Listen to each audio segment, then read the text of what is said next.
வெளியிலே அவர் தேடிக்கொண்டிருக்கிறார். தேடிக்கொண்டு அலைந்து திரிந்து திரும்பி வருகிற பொழுது அவங்க சொல்றாங்க, நாங்க இயேசுவை பார்த்தோம்.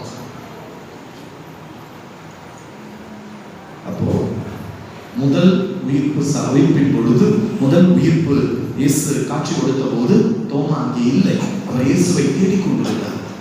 அதன் பிறகு அவரை பார்த்த பிறகுதான் எல்லோருடைய சந்தேகம் தீரும் விதமாக, நான் உன்னை தொட்டு பார்ப்பேன், உனது காயங்களை நான் தொட்டு பார்ப்பேன், விழாவில் என் விரலை இட்டு பார்ப்பேன் என்று சொன்னார். அப்படிப்பட்ட ஒரு வீர விசுவாசத்தின் அடையாளமான தோமா தான் ஆண்டவரே என் தேவனே என சொல்லி, இன்றைக்கு வரைக்கும் யாரும் அப்படிப்பட்ட ஒரு விசுவாச சத்தியத்தை கொடுத்ததே கிடையாது. என் ஆண்டவரே என் தேவனே, இதுதாங்க என் கடவுள் சொல்லி அவர் இந்தியாவுக்கு வருகிறார்.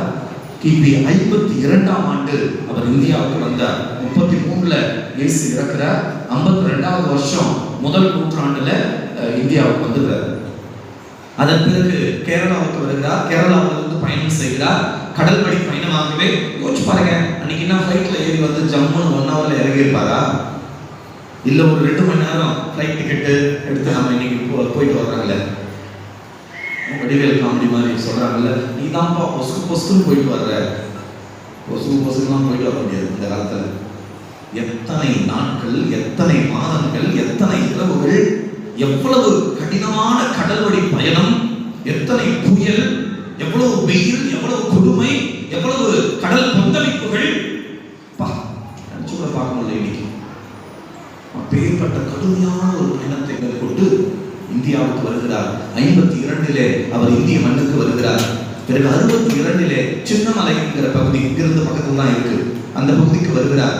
அங்கே குகையில் தங்குகிறார். ஏறக்குறைய 4 ஆண்டுகள் சின்னமலை பகுதியிலே அவர் இயேசுவை பற்றி அறிவிக்கிறார். இயேசு அனுபவத்தை அவர் அறிவிக்கிறார். இயேசுவிடம் பார்த்ததை அவர் அறிவிக்கிறார்.